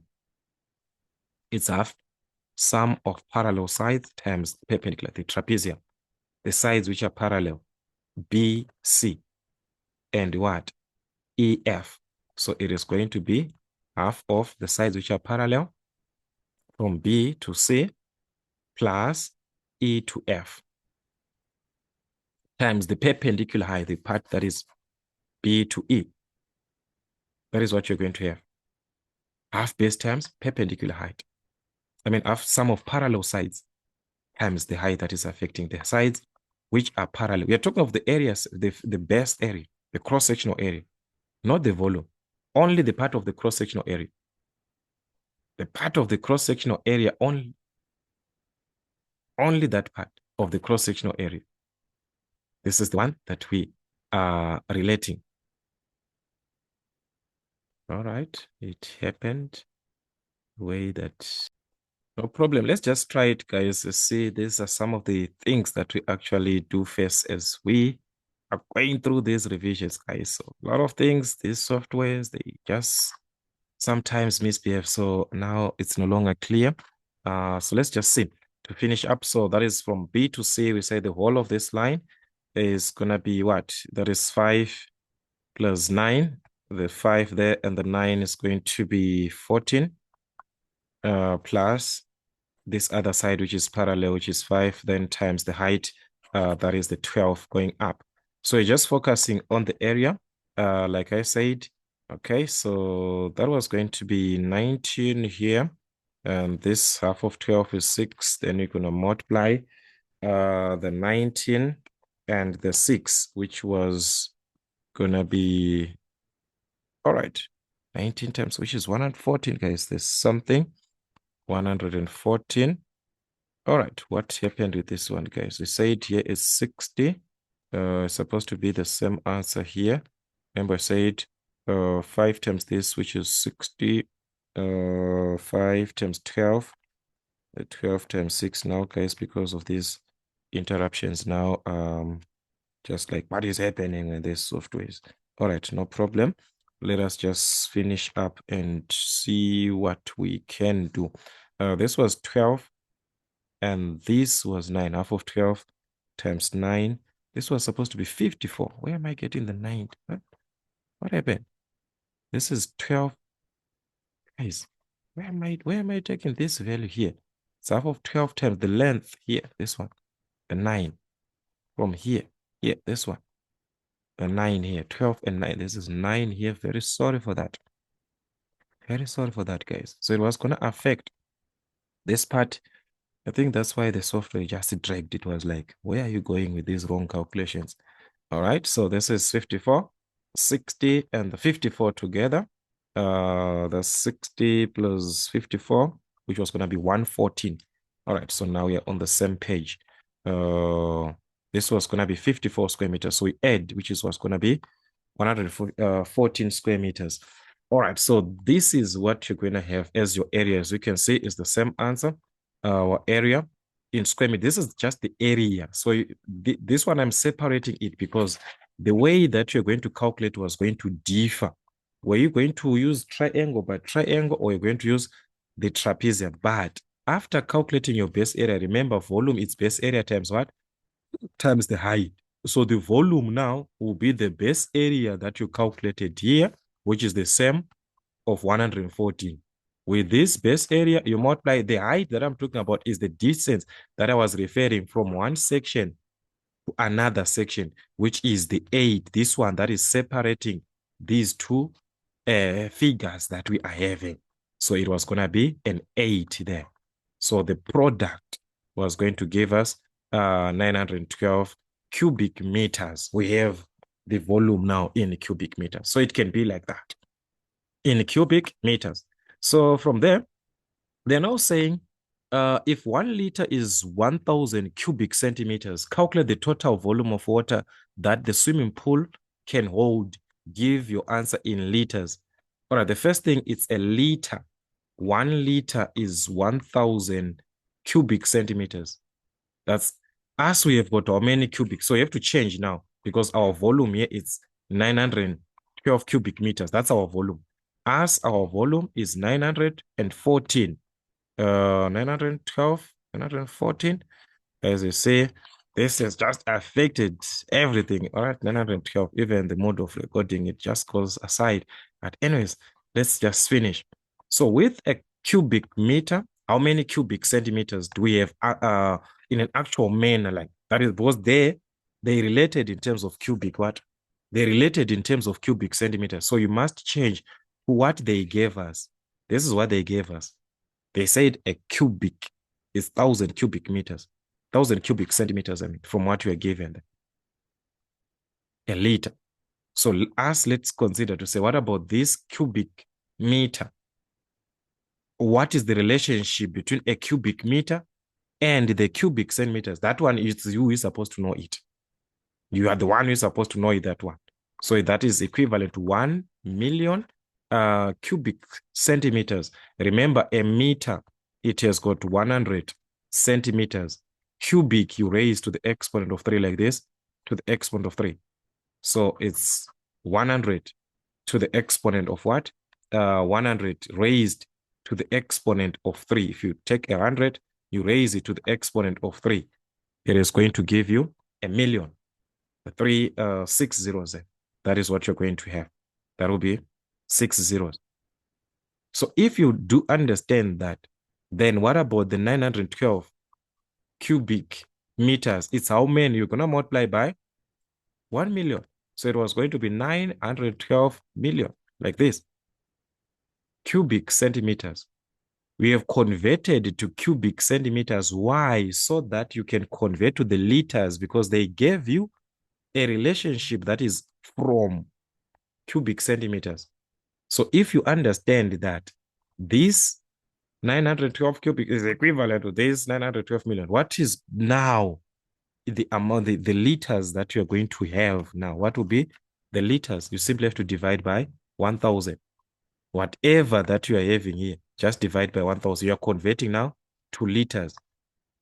So to liters, you are simply going to now divide by 1,000, because you are given a relationship per each cubic centimeter that you are having. For each 1,000, it's equal to 1 liter. For each 1,000, it must be equal to 1 liter. So you divide by 1,000 this answer. So that means it's going to be 912,000. So you're going to obtain 912,000 liters. So this swimming pool was going to, that is what it was going to contain. 900,000 liters, the total amount that we are having that is being contained. So that is in liters, all right? So that was what we had. Then 8.3 is a continuation. If 35% of the maximum capacity of the swimming pool is drained, calculate the remaining volume of water. Give your answer in liters. If we take 35% of maximum is drained, 35% from the maximum, from the one that we had, from the 912 liters, 912,000 liters, 35% is removed. So what are we going to remain with? Okay. So this one, guys, I don't think it's going to allow us to finish now. You see, if it stops now again, I'm just going to stop there again also, because I tried to give you to this stage. So 35% is removed. So you have to remove that. 35%, which is 35 over 100 times what? 912,000 liters. So 35% of this was going to give us 319,000. This is the amount that is being drained. They are saying 35% is being drained. You removed this out of the total. So what is remaining? The remaining part, that is the difference now. From the total, the capacity, 912,000, that is our total capacity. You subtract what? 319,000 liters. You remove that from the total capacity that we had. This is the remaining part now, which was going to give us 592,800 liters. That is what is remaining. So the conversions, we use the conversions as they gave us to say this is equal to. So you convert from a cubic to what they gave you. Then from there, you can use whatever condition that you have. There are so many ways. Remember, you can use a condition that a cubic meter is equal to 1 kiloliter, which is 1,000 liter. A kilo liter is 1,000. If you know that one, there's this concept that we can actually use a cubic meter. It's 1,000 liters. So as we've got how many cubic meters here? We have got 912 cubic meters. So how many? But there they said, given, they wanted you to use it. If it was like any other way, then you can use that way that you understand this one. So you can convert to liters, because it's going to be 912 over 1 times 1,000 liters, which will be 912,000 liters. The same one that way. Then we can use our percentages, whatever that. But I mean, for this conversion to liters, there are so many ways we could have used with that one that you are given. Okay, so that is what they needed on 8.3. So like I said, guys, this is due to that dragging that happened. Now you can see that it's no longer clear, but let's just finish up as we are almost there. On the other part on 8.4, they want you to determine the area of an isosceles triangle. An isosceles triangle, that we do understand that the two sides that are equal, there are two sides which are referred to be equal. Okay, So if this side and this side are equal, we are given that the base is 96 millimeters and the equal sides are of 55. Those ones which are equal, it's 55 here, it's also 55 millimeters. So the question was determine the area. How do we calculate the area given a base? And let's say I have a perpendicular height, which we know that the perpendicular height divides this line into two equal parts. If I have a base and height, I was just going to use area is equal to half base times perpendicular height. But I don't have the base. So now I'm forced to calculate the base. From which concept? All right, let's check what we are given. We have the 96 meters divided by 2 because of the base that we're seeing there. So you're going to divide this by 2. 96 divided by 2, that was going to be 48 millimeters. So there is a 48 millimeters here. There is a 48 millimeters here. So we can use this triangle now to calculate the height. The right angle, we can use this one. They're the same. These two triangles, they're the same. So one triangle that you want, any triangle, you calculate now the perpendicular height. It's just like this because it's at what? At 90 degrees like this. And you are given that this is 55 millimeters and this is 48 millimeters, the half of the 96. Therefore, what is this side? The height. So using your Pythagoras theorem, remember your c squared is equal to a squared plus b squared. C being the hypotenuse, 55 squared is equal to a squared and b squared. So you're just going to call this x. So it's x squared plus b squared, which is the 48 squared. So you can find the other side that we want according to a question. So take the 48 squared this side, it becomes a minus 55 squared minus 48 squared is equal to x squared. So what is the value of x? Let's find the difference. 55 squared minus what? 48 squared. That was going to give us 721. X squared is 721. So what is x? The square root now. So the square root of this answer, which was going to be 26,851 in millimeters. The x that we are talking about that we calculated is the height of the triangle. So we have this height, which is what? 26. This we got as 26,851. 851. With that, you can now calculate the area, knowing that the area is half of the base times the perpendicular height. It's half of the base, the whole of this line. The 96 as it is times the perpendicular height, the one that you calculated from the properties of an isosceles that you had, which is 26,851. So this was going to give us the area of the whole shape. So that was going to be 1,288,848 in square millimeters. So questions can be like that, where they do need you to apply the properties of the isosceles triangle. It can be an equilateral triangle. It is also a consideration of the same property of the perpendicular height and that line bisecting the two sides into two equal parts. So if you're given that, provide the properties, calculate the height. With the height, now you can calculate the area of the whole shape that you're given. You can also calculate the area of this one shape, then you multiply by 2 using the height of 48. And you mean using the base of 48 and this height, you calculate the area of this triangle. Whatever that you get, you multiply by 2 because these two triangles, they are identical. They are exactly the same. This triangle and this triangle here are exactly the same. So that is how questions can be like. This is what we had, guys. Out of 100, let us just revise. For those other exams to come, for those who just wrote the exams, we can see where we went wrong for revision purposes. So let's work as much as we can preparing for our N2. As we can see that it was easier in our N1. It's going to be just advancing N2, N3, N4. So we just need to revise. If you were revising lesser in your N1, let's try to put more revision now in our N2 so that it can help us to excel in terms of our marks. Till we meet again.